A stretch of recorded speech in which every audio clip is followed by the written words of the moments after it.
नमस्कार, हरियाणा वेव्स में आपका स्वागत है जी। विधानसभा चुनाव की तैयारियां खूब चल रही है। हर पार्टी किसी न किसी मोहल्ले पर, किसी न किसी नुक्कड़ पे आपको कोई न कोई पार्टी का नेता या फिर कोई न कोई सभा मिलेगी। तो आज हमारे पास आप देख सकते हैं, हमारे कैमरे में आपको दिखाई दे रहा होगा, किसी परिचय के मोहताज नहीं है। डॉक्टर अजय चौधरी हैं जी। चौधरी स्वर्गीय वीरेंद्र सिंह के सुपुत्र, जो हरियाणा में आप एकदम ये कह सकते हैं भाई, अगर जानने मानने और हरियाणा से जुड़े हुए नेता थे तो चौधरी वीरेंद्र सिंह के पुत्र। नमस्कार जी, स्वागत है आपका हमारे चैनल में। बहुत बहुत धन्यवाद आपका, आपने समय निकाला मेरे से बातचीत करने का। आपके सभी दर्शकों का भी स्वागत है, बहुत बहुत धन्यवाद। सबसे पहला सवाल एक ही है जी, इतना लंबा समय है जी, हर कोई जानना चाहता भाई इतने लंबे समय के बाद मैदान में आना। और आपका एक, अगर हम सोशल मीडिया की तरफ से देख लें तो एक वो आता जी कमेंट, आप यह कह सकते हैं भाई क्या हुआ, लंबे समय के बाद आए हैं तो मैदान में आए हैं। देखो, राजनीति से मैं कभी दूर नहीं रहा, चुनावी राजनीति से ज़रूर दूर हुआ। सन 2005 का चुनाव लड़ा, सन 2009 में मैं केंद्र के स्तर पे हमारी शैलजा जी का OSD नियुक्त हुआ, जो एक सरकारी पद है। वो मैं जून में हो गया था, हमारे चुनाव अक्टूबर में हुए। एक सरकारी आदमी चुनाव नहीं लड़ सकता था, मैं चुनाव नहीं लड़ा। 2014 में आप जानते हो, 2014 में हमारे यहाँ से जो उम्मीदवार थे उनकी मैंने मदद करी। राजवीर सिंह हमारे उम्मीदवार थे। और 2019 में अगर आप बात करोगे तो बलजीत सिंह हमारे साथ हमारे उम्मीदवार थे। मुझे संगठन मंत्री का कार्यभार दिया था, जो अपने आप में एक महत्वपूर्ण पद है और जिसको सारे हरियाणा के चुनाव को देखना पड़ता है। तो या तो मैं चुनाव लड़ सकता था या मैं संगठन मंत्री कर सकता था। दोनों के बीच में मैंने पार्टी के लिए काम करना बेहतर समझा, तो मैंने वही किया। अब जैसे आप डोर टू डोर कह लीजिए, गली टू गली आप हर पूरे नारनौंद हल्के में जा रहे हैं, तो आपको लोगों का कैसा साथ मिल रहा है भाई इतने लंबे समय के बाद आप उनके साथ? आप स्वयं भी सोशल मीडिया पे देखते होंगे, मैंने लगभग 45-46 गाँव में डोर टू डोर के कार्यक्रम कर लिए और लगभग हर गांव में बड़े स्नेह और बड़े लगाव के साथ साथियों ने मुझे डोर टू डोर करवाया। और मुझे ऐसा लगता है कि किसी प्रकार की कोई दिक्कत अब कांग्रेस पार्टी को नारनौंद से चुनाव जीतने में नहीं। 50 साल का लगभग आप कह सकते हैं भाई एक सूखा चल रहा है। अगर कांग्रेस पार्टी की बात की जाए, लोग आ रहे हैं मैदान में पर जीत नहीं मिल रही, क्या वो सूखा अब की बार गीला होगा? निश्चित रूप से कांग्रेस पार्टी यहाँ से चुनाव जीतेगी। अगर नारनौंद हल्के की बात कर ली जाए, 4-5 कैंडिडेट ऐसे मैदान में हैं जो कांग्रेस पार्टी से दावा ठोक रहे हैं भाई मेरी टिकट होगी और मैं जीत लूँगा। लोगों को कैसे सहानुभूति हो या फिर लोगों को कैसे विश्वास हो भाई कांग्रेस पार्टी किसको टिकट देगी, किसका हम साथ दे? अब आपका साथ दे रहे हैं, क्या वो दूसरे कैंडिडेट को टिकट मिलती है तो क्या वो उसका साथ देंगे? लोगों को तो विश्वास है। जिस प्रकार का स्नेह अलग अलग व्यक्ति को मिल रहा है, लोगों को तो विश्वास है। ये सवाल तो सिर्फ आपका है।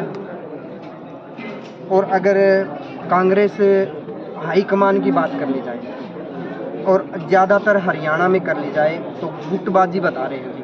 हर पार्टी, मतलब पार्टी के अलग अलग बड़े जो नेता वो अलग अलग दिखाई दे रहे हैं। ऐसी कोई गुटबाजी किसी प्रकार की हमारी पार्टी में नहीं है। हर व्यक्ति, हर नेता अपनी तरह से, अपने स्तर पे, अपने तरीके से कांग्रेस पार्टी को सुदृढ़ करने में लगा हुआ है। इस प्रकार की कोई गुटबाजी नहीं, कोई किसी प्रकार का मनभेद नहीं है। आपस में हर चीज़ सोच समझ करके फैसला लेकर के की जाती है। हाईकमान की मर्जी से और स्टेट के नेताओं की मर्जी से टिकटों का बंटवारा होता है।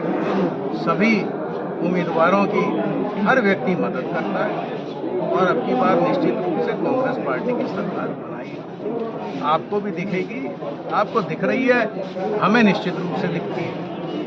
अगर बात कर ली जाए, पूर्व वित्त मंत्री कैप्टन अभिमन्यु का है, रामकुमार गौतम अभी प्रेजेंट में विधायक हैं और वो कह रहे हैं कि भाई अगर रामकुमार गौतम की बात कर ली जाए, वो कह रहे हैं हमारी सरकार में चलती नहीं है। बात कर रखे नारनौंद हल्का पूरा अगर विकास की बात कर ली जाए बिल्कुल पीछे चला गया है। मैं खुद भी ये मानता हूँ कि नारनौल विकास की दृष्टि से काफ़ी पीछे हो गए हैं। और मैंने जिस प्रकार से मैंने अपनी स्पीच में भी कहा, बिल्डिंग बनाना अपने आप में विकास नहीं है। बिल्डिंग बनाने के साथ साथ बाकी रिसोर्सेज को लोगों तक पहुंचाना। अगर अस्पताल बनाया है तो डॉक्टर का बैठना ज़रूरी है, नर्स और कंपाउंडर का बैठना ज़रूरी है। अगर आपने कॉलेज बनाया है तो हर प्रकार के कोर्स चलाना ज़रूरी है। अगर आपने ITI बकलाने में बनाया तो ऐसा नहीं होना चाहिए एक टीचर सारी ट्रेड पढ़ा रहा है। विकास वो होता है जब उसका फ़ायदा हर व्यक्ति उठा सके।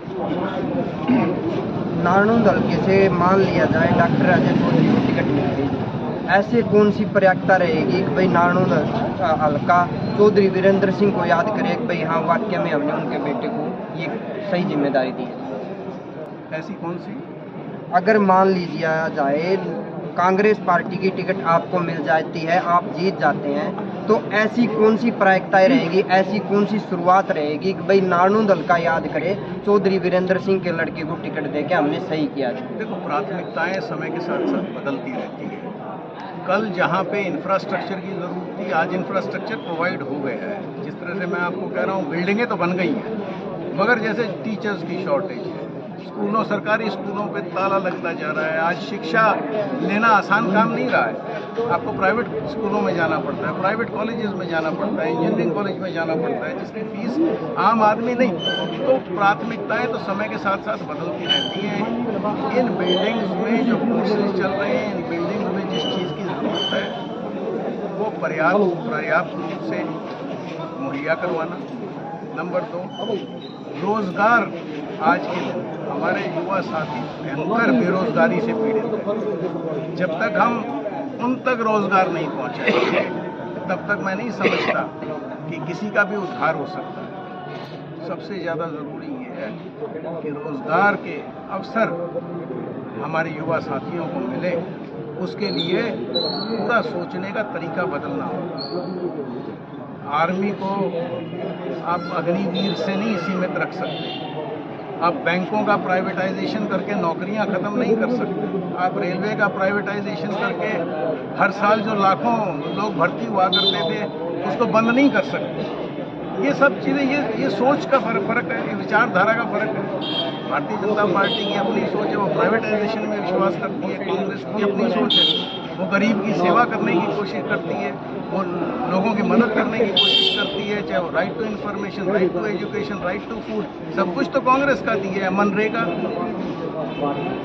आपके रूरल एरिया में जो समृद्धि आई थी वो मनरेगा के माध्यम से आई थी। तो हमारी विचारधारा अलग है। हमारी विचारधारा गरीब की मदद करने की है, अमीर को सहारा देने की नहीं है। आज मणिपुर में हालात ऐसे बदतर हो गए, सरकार अभी तक वहाँ पहुँची नहीं है, या फिर सरकार ऐसे मुहैया नहीं करवा रही भाई उन्हें हालात काबू में किए जा सकें। आज पूरा देश मणिपुर की घटना पे शर्मसार है। आज भारत की पूरे विश्व में भर्त्सना हो रही है। यह आदरणीय प्रधानमंत्री जी का, आदरणीय अमित शाह जी का दायित्व है कि वो ध्यान दें। मणिपुर जल रहा है। मणिपुर में महिलाओं के साथ सरेआम बलात्कार। हमारी ये संस्कृति नहीं थी। इस प्रकार से जो बेड़ा गर्क इस देश का हो रहा है, प्रधानमंत्री जी को अपना मौन छोड़ना चाहिए। मौन त्याग करके सारी बात तफसील से पार्लियामेंट में बोलें और बताएं कि उन्होंने क्या कारगर कदम उठाए हैं, जिससे लोगों में ये हिम्मत हौसला आए कि वो दोबारा मणिपुर में अपनी जीवन यापन शुरू करें।